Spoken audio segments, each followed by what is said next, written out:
মায়া আমাদের কোথায় বেঁধে রেখেছে? সংসার কারাগারে। যেই ভগবানকে ভুলে যাবেন আপনার জীবনে তিনটি ক্ষতি এসে যাবে। খুব ধ্যান দিয়ে শুনুন কথাটি। যেই আপনি কৃষ্ণকে ভুলে যাবেন, ভগবানকে ভুলে যাবেন, তার ভজনকে ভুলে যাবেন, তিনটে জিনিস আপনার জীবনে অভিশাপ হয়ে আসবেই। সেটি হবে কি? সংসারটার সংসার থাকবে না, কারাগার হয়ে যাবে।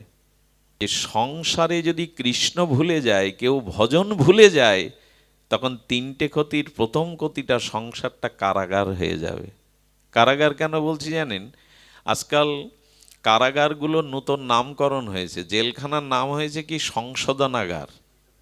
এই জন্য জেলখানাতে এখন আপনি খাদ্য পাবেন, টিভি দেখতে পাবেন, খেলাধুলো করতে পারবেন, অনেক ব্যবস্থা, ফুলের বাগান রচনা করতে পারবেন, বই পড়তে পারবেন, 3 বেলা বসে খেতেও পারবেন। কিন্তু ওখানে মানুষ শান্তি পায়?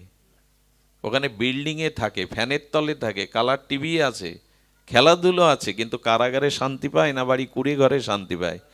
তো কৃষ্ণ ভোলা জীবের তিনটি প্রধান ক্ষতি হলো, প্রথমটা সংসার কারাগার হয়ে গেছে, কারণ ওখানে আর শান্তি নেই।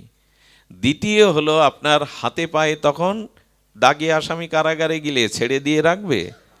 মায়ার মোহের শিকল, ওদের তো ডান্ডা বেড়ি হাতে আর পায়ে, আর আপনার আমার 7-8 জায়গায় বাঁধা। কেন বলছি জানেন? আপনি পাসপোর্ট ভিসা করে বলুন আগামী সপ্তাহে আমি বৃন্দাবনে যাব, একটু রাধাকুণ্ডে যাব, দেখবেন বেড়ি কতগুলো। স্ত্রী বলবে আমাকে না নিয়ে তোমার যাওয়া উচিত না, এখন যাওয়া হবে না, ওই একটা বেড়ি।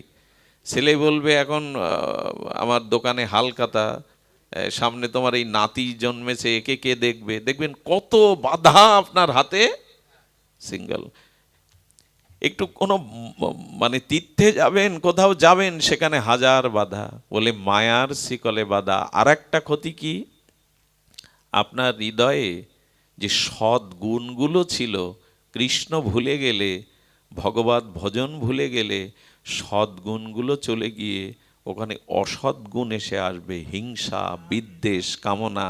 তার কারণ চোর যখন আমাদের বাড়ি চুরি করে, তখন ভালো ভালো জিনিসগুলো চুরি করে আলমারি আর জিনিসগুলো ওখানে ভেঙে চুরে অগোছালো করে যায়।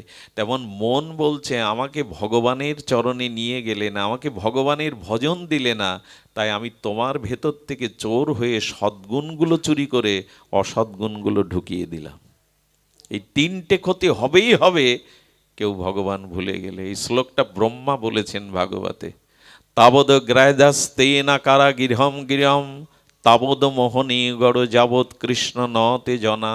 হে কৃষ্ণ, তোমার চরণে যতদিন ভজনে আত্মসমর্পণ না করছে জীব, ততদিন তার সংসার হবে কারা গৃহম গৃহম।